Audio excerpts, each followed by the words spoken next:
ഞാൻ താങ്കളിലേക്ക് വരാം. ശ്രീ ഷാനിബ്, ഇതാണ് അതായത് നേരത്തെ ഈ തരൂരിനെ പുകഴ്ത്തിയ നേതാക്കളുടെ പട്ടിക ഇവിടെ പറഞ്ഞു കഴിഞ്ഞു. അതുകൊണ്ട് ഞാൻ ആ പേരുകൾ ആവർത്തിക്കുന്നില്ല. ഈ സ്റ്റാർട്ടപ്പുമായി ബന്ധപ്പെട്ട സെമിനാറും ആ ഡിവൈഎഫ്ഐ സംഘടിപ്പിക്കുന്ന പരിപാടിയും ഇന്ന് സമാപിച്ചു എന്ന് എനിക്ക് തോന്നുന്നു, അല്ലെങ്കിൽ സമാപനമാണ് ഇപ്പം നടക്കുന്നത് എന്ന് തോന്നുന്നു. തെറ്റുണ്ടെങ്കിൽ തിരുത്തുക. എന്തായാലും ആ സമയത്തടക്കം രാഷ്ട്രീയ എതിരാളികളടക്കം കേരളത്തിൻ്റെ വികസന നയത്തെ പുകഴ്ത്തുന്നു എന്നതൊരായുധമായും കണ്ടിരുന്നു. ശശി തരൂർ പറയുന്നതാണ് ശരിയെന്ന് വിലയിരുത്തിയിരുന്നു. തരൂരിനെ പോലെയുള്ളവർക്ക് ശരിയെ പറയാൻ സാധിക്കൂ എന്ന് നേതാക്കൾ വിലയിരുത്തിയിരുന്നു, പ്രതികരിച്ചിരുന്നു.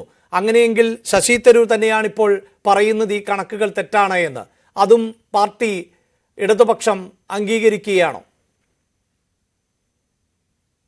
ഇവിടെ ശ്രീകുമാരേട്ടൻ ഒരു തമാശ പറഞ്ഞു. അതായത് ശശി തരൂരിന്റെ പ്രസ്താവന വന്നതിന് ശേഷമാണ് ഈ മാവോസ് എന്ന് പറയുന്ന പദ്ധതി, അങ്ങനെ ഒരു സ്റ്റാർട്ടപ്പ് ഒരു ആശയം ഡിവൈഎഫ്ഐ തീരുമാനിച്ചത് എന്നൊക്കെ അദ്ദേഹം പറഞ്ഞു. സത്യത്തിൽ അങ്ങനെയല്ല.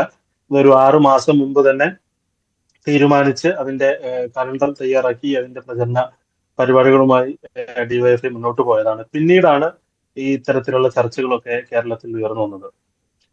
വാസ്തവത്തിൽ ഒരു ഗവൺമെന്റിനെ സംബന്ധിച്ച് ഇത്തരത്തിലുള്ള ചർച്ചകൾ, പ്രത്യേകിച്ച് കേരളത്തിൽ ഇത്തരത്തിലുള്ള ചർച്ചകൾ ഉണ്ടാകുന്നു എന്നുള്ളത് തന്നെ വളരെ പോസിറ്റീവായിട്ടുള്ള ഒരു കാര്യമാണ്. അതായത് വികസനത്തെ കുറിച്ചുള്ള ചർച്ചയാണ് ഉണ്ടാകുന്നത്. ആ വികസനത്തെ കുറിച്ചുള്ള ചർച്ച ഇനി കൂടുതൽ വേണം. ഇപ്പൊ ശശി തരൂർ തിരുത്തി എന്ന് നിങ്ങൾ പറയുന്നുണ്ട്. ശശി തരൂർ, ഞാൻ അദ്ദേഹത്തിന്റെ പോസ്റ്റ് നോക്കുകയായിരുന്നു. അതിൽ അദ്ദേഹം ഏതെങ്കിലും തരത്തിൽ ഒരു തിരുത്തൽ വരുത്തിയതായി എനിക്ക് മനസ്സിലായിട്ടില്ല. അദ്ദേഹം ഒരു പത്രത്തിൽ വന്ന വാർത്ത ഷെയർ ചെയ്തുകൊണ്ട് അദ്ദേഹം പറയുന്നത് ഇത്തരത്തിലുള്ള കാര്യങ്ങളിലുള്ള അദ്ദേഹത്തിന്റെ കൂടുതൽ സംശയങ്ങൾ മുന്നോട്ട് വെക്കുന്നു എന്നുള്ളതാണ്. അതല്ലാതെ അദ്ദേഹത്തിന്റെ ലേഖനത്തെ പൂർണ്ണമായി അദ്ദേഹം തള്ളിക്കളയുന്നില്ല, അല്ലെങ്കിൽ അദ്ദേഹം അത്തരത്തിൽ ഏതെങ്കിലും തരത്തിൽ അദ്ദേഹം തെറ്റുപറ്റിയെന്ന് അദ്ദേഹം പറയുന്നില്ല. കേരള ഗവൺമെന്റിന്റെ ഇന്റൻഷനെ അദ്ദേഹം ഇപ്പോഴും പോസിറ്റീവായി തന്നെയാണ്. കേരള ഗവൺമെന്റിന്റെ ലക്ഷ്യബോധത്തെ അദ്ദേഹം, അല്ലെങ്കിൽ ഗവൺമെന്റിന്റെ ലക്ഷ്യത്തെ അദ്ദേഹം പോസിറ്റീവായി തന്നെയാണ്. അല്ല, പക്ഷേ അദ്ദേഹം ആ റിപ്പോർട്ടിനെ ശരിവെക്കുന്ന തരത്തിലാണല്ലോ പ്രതികരിച്ചിട്ടുള്ളത്. എക്സിൽ കുറിച്ച പോസ്റ്റ് താങ്കൾ അതിപ്പോൾ നമുക്ക് മലയാളത്തിലേക്ക് പ്രേക്ഷകർക്ക് കൂടുതൽ മനസ്സിലാക്കാൻ തർജിമപ്പെടുത്തി സംസാരിച്ചാൽ, താങ്കൾ സൂചിപ്പിച്ചതുപോലെ ഈ കേരള സർക്കാരിൻ്റെ ഉദ്ദേശശുദ്ധിയൊന്നും പറയുന്നില്ല. പക്ഷേ നമുക്ക് സ്റ്റാർട്ടപ്പുകൾ പേപ്പറിൽ മാത്രം ഒതുങ്ങിയാൽ പോരാ എന്ന് പറയുമ്പോൾ അത് തെറ്റായ ഡേറ്റ ആയിരുന്നു, അത് പ്രാക്ടിക്കലി നടക്കുന്നില്ല. അങ്ങനെ തന്നെയല്ലേ അദ്ദേഹം അർത്ഥം വെക്കുന്നത്? യഥാർത്ഥ സാഹചര്യം അതല്ല. അത് തന്നെയാണ് ഞാൻ പറഞ്ഞത്. ഞാൻ പറഞ്ഞു വന്നത് അത് തന്നെയാണ്. അതായത് അത്തരത്തിലൊരു ചർച്ച മുന്നോട്ട് വയ്ക്കുന്നു. നമുക്ക് നാളുകളിൽ ആ വിഷയം ചർച്ച ചെയ്യാം. ഗവൺമെന്റ് ഏതെല്ലാം മേഖലയിലാണ് സ്റ്റാർട്ടപ്പുകൾക്ക് ഏതെങ്കിലും തരത്തിൽ കടലാസിൽ മാത്രമാണോ കണക്ക് എന്ന കാര്യത്തിനെ കുറിച്ചുള്ള ചർച്ച നമുക്ക് തുടരാം. ഇന്നും നാളെയും വരും ദിവസങ്ങളിലൊക്കെ അത്തരത്തിലുള്ള ചർച്ചകൾ തുടരണമെന്ന് തന്നെയാണ് ഞങ്ങൾ ആവശ്യപ്പെടുന്നത്. CPM ആഗ്രഹിക്കുന്നതും അത് തന്നെയാണ്. കേരളത്തിൽ കഴിഞ്ഞ ഗവൺമെന്റുകളുടെ കാലത്ത്, കഴിഞ്ഞ UDF ഗവൺമെന്റ് ഏറ്റവും അവസാനം ഉമ്മൻചാണ്ടി നേതൃത്വം കൊടുത്തിരുന്ന ഒരു ഗവൺമെന്റ് ആണല്ലോ കേരളത്തിൽ UDFന്റേതായ ഗവൺമെന്റ് ഉണ്ടായിരുന്നത്. ആ കാലത്ത് എന്തായിരുന്നു ഗവൺമെന്റുകളെ കുറിച്ചുള്ള ചർച്ച ഉണ്ടായിരുന്നത്? ആ കാലത്ത് എന്തൊക്കെ വിഷയങ്ങളാണ് നമ്മുടെ മാധ്യമങ്ങൾ ചർച്ച ചെയ്തത്? ഏതെല്ലാം തരത്തിലായിരുന്നു ചർച്ച മുന്നോട്ട് പോയിരുന്നത്? നമുക്കറിയാമല്ലോ. പക്ഷെ ഇപ്പൊ ചർച്ച നടക്കുന്നത് എന്താണ്? വികസനത്തെ കുറിച്ചുള്ള ചർച്ച ഉണ്ടാകുന്നു എന്നുള്ളത് ഈ ഗവൺമെന്റിന്റെ ഇച്ഛാശക്തിയുടെ പ്രതിഫലനം കൂടിയാണ്. നമ്മൾ ചെയ്തതിൽ എന്തെങ്കിലും കുറവുണ്ടെങ്കിൽ അത് പറയാം. അത് ഇത്ര പോരാ എന്ന അഭിപ്രായം ഉണ്ടെങ്കിൽ ആ അഭിപ്രായത്തെ നമ്മൾ സ്വീകരിക്കുന്നു. കൂടുതൽ ചെയ്യണം എന്ന ആഗ്രഹത്തെ, അല്ലെങ്കിൽ അത്തരത്തിലുള്ള അഭിപ്രായങ്ങൾ, പ്രത്യേകിച്ച് ശശി തരൂർ എന്ന് പറയുന്നത് കോൺഗ്രസിന്റെ MP ആണ്, കോൺഗ്രസിന്റെ നേതാവാണ്, വർക്കിംഗ് കമ്മിറ്റി അംഗമാണ്. അദ്ദേഹം ഒരു പോസിറ്റീവായ അഭിപ്രായം പറയുമ്പോൾ സ്വാഭാവികമായും കേരളത്തിലെ ഒരു പ്രധാനപ്പെട്ട പ്രതിപക്ഷ പാർട്ടിയുടെ ഇന്ത്യയിലെ ഏറ്റവും പ്രധാനപ്പെട്ട ഒരു നേതാവ് എന്ന നിലയിൽ അദ്ദേഹം ഒരു പോസിറ്റീവായ അഭിപ്രായം പറയുമ്പോൾ നമ്മളതിനെ വളരെ പോസിറ്റീവായി തന്നെ എടുക്കും.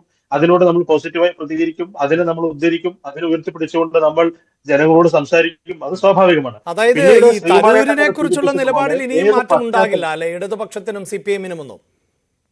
അല്ല, അദ്ദേഹം ഏത് പശ്ചാത്തലത്തിലാണ് ഈ അദ്ദേഹത്തിന്റെ അഭിപ്രായത്തിൽ നിന്ന് എന്തെങ്കിലും ഒരു മാറ്റം ഉണ്ടായിട്ടുണ്ടെങ്കിൽ അത് ഏത് പശ്ചാത്തലത്തിലാണെന്ന് ശ്രീകുമാരായിട്ട് സൂചിപ്പിച്ചു. ഹൈക്കമാൻഡ് യോഗം വിളിക്കുന്നു. ആ യോഗം വിളിച്ചതിന് ശേഷം ആ യോഗത്തിന്റെ തീരുമാനമായി പുറത്തേക്ക് വന്നത് എന്താണ്? KC വേണുഗോപാൽ എന്താണ് പറഞ്ഞത്? നമ്മൾ വ്യത്യസ്ത അഭിപ്രായങ്ങൾ ആരും പറയാൻ പാടില്ല, നമ്മൾ ഒരേ അഭിപ്രായം പറയണം.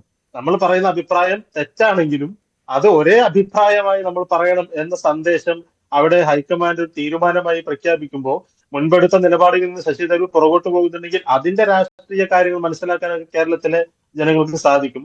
ആ വികസന കാഴ്ചപ്പാടിൽ അദ്ദേഹം പറഞ്ഞ അഭിപ്രായത്തെ തമസ്കരിച്ചുകൊണ്ട് അതിനെല്ലാം നിഷേധിച്ചുകൊണ്ട് ഒരു ലേഖനമോ അല്ലെങ്കിൽ അത്തരത്തിലുള്ള ഒരു പ്രസ്താവനയോ അദ്ദേഹത്തിന്റെ ഭാഗത്തുണ്ടായിട്ടില്ല. അദ്ദേഹം ഒരു വാർത്ത അവിടെയാണ് ഷാനിബ് ഈ വസന്ത് നേരത്തെ സൂചിപ്പിച്ചതുപോലെ ആ ആർട്ടിക്കിളിൽ അദ്ദേഹം കൃത്യമായി പറയുന്നുണ്ട്. അതായത് ഡേറ്റകളെ അടിസ്ഥാനപ്പെടുത്തിയാണ് എങ്കിൽ എന്ന് തന്നെയാണ് പറയുന്നത്.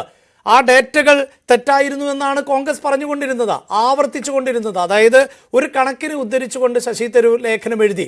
ഞാൻ നേരത്തെ സൂചിപ്പിച്ചു, ആ കണക്ക് ശരിയാണോ തെറ്റാണോ എന്ന് പരിശോധിക്കേണ്ടിയിരുന്നത് തരൂരിന്റെ ഉത്തരവാദിത്തമായിരുന്നു.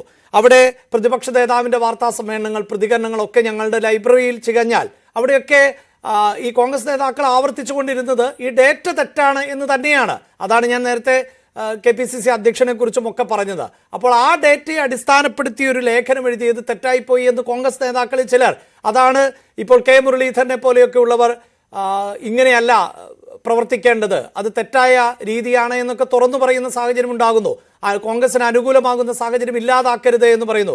ഏറ്റവും ഒടുവിൽ PJ കുര്യനെ പോലെയുള്ള നേതാക്കൾ, മുതിർന്ന നേതാക്കൾ പോലും തരൂരിന് എതിരെ രംഗത്ത് വരുന്ന സാഹചര്യമൊക്കെ ഉണ്ടാകുന്നുണ്ട്. അപ്പോൾ ആ ഡേറ്റ തെറ്റായിരുന്നു എന്ന ആവർത്തനം തന്നെയാണ് പലപ്പോഴും ഈ KPCCയുടേതാകട്ടെ പ്രതിപക്ഷ നേതാവിൻ്റെതാകട്ടെ ഉണ്ടാകുന്നത്. ആ ഡേറ്റ തെറ്റാണ് എന്നാണ് ശശി തരൂർ പറയുന്നത്. നമുക്ക് ഡാറ്റ വെച്ച് ചർച്ച ചെയ്യാം. അങ്ങനെയാണെങ്കിൽ ഇപ്പൊ UDF ഗവൺമെന്റിന്റെയും 2011-2016 കാലഘട്ടത്തിലെ UDF ഗവൺമെന്റിന്റെയും പിന്നീട് വന്ന 2016-2021 അതാണല്ലോ രണ്ട് ഗവൺമെന്റുകളുടെ കാലഘട്ടം എന്ന് പറയുന്നത്. നമുക്ക് ആ ഡാറ്റ വെച്ച് ചർച്ച ചെയ്യാം. അന്ന് നമ്മുടെ സാമ്പത്തിക വളർച്ച എങ്ങനെയായിരുന്നു? 4.9% UDFന്റെ കാലത്തുള്ള ഉണ്ടായിരുന്നെങ്കിൽ 5.9% LDFന്റെ കാലത്ത് നമ്മുടെ സാമ്പത്തിക വളർച്ച മാറ്റം വന്നു. 34 ലക്ഷം പേരാണ് അന്ന് പെൻഷൻ ഗുണഭോക്താക്കളെങ്കിൽ അത് 59.5 ലക്ഷം ആളുകൾക്ക് പെൻഷൻ വാങ്ങുന്ന സാഹചര്യം ഉണ്ടായി. അങ്ങനെ ഞാൻ ഓരോന്നോരോന്നായി പറയാം. 503 കോടി രൂപയാണ് CMDRF വിതരണം ചെയ്തെങ്കിൽ 1703 കോടി രൂപയിനേക്കാൾ കൂടുതൽ. ഞാൻ സംസാരിക്കുമ്പോ നിങ്ങൾ നേരത്തെ പറയുന്നത് ഞാൻ മിണ്ടാതിരിക്കുകയായിരുന്നു. എന്തിനാ ഇങ്ങനെ ഇടയ്ക്ക് സംസാരിക്കുന്നത്? ഞാൻ പറയാലോ. ഞാൻ കണക്കുകളാണല്ലോ പറയുന്നത്. എന്തിനാ ഇങ്ങനെ അസ്വസ്ഥരാവുന്നത്? കണക്കാണ് പറയുന്നത്, മുഴുവൻ കണക്കാണ് പറയുന്നത്, കണക്കാണ് പറയുന്നത്. നിങ്ങൾ കഴിഞ്ഞിട്ട് സംസാരിച്ചോളൂ. അങ്ങനെ ഓരോന്നും ഞാൻ കണക്കുകൾ പറയുന്നത് എന്തിനാണ് ഇടപെടുന്നത്? ഇത് ഏത് കണക്കാ പറഞ്ഞത്? ഏത് GDP? 2016 ഞാൻ പറയാം കണക്ക്. 2016 കണക്കാണ് ഞാൻ പറഞ്ഞത്. 2011-2016 കാലത്ത് ആ 5 വർഷം കൊണ്ടുണ്ടായ വളർച്ചയുടെ കണക്കാണ് ഞാൻ പറഞ്ഞത്. കൃത്യമായി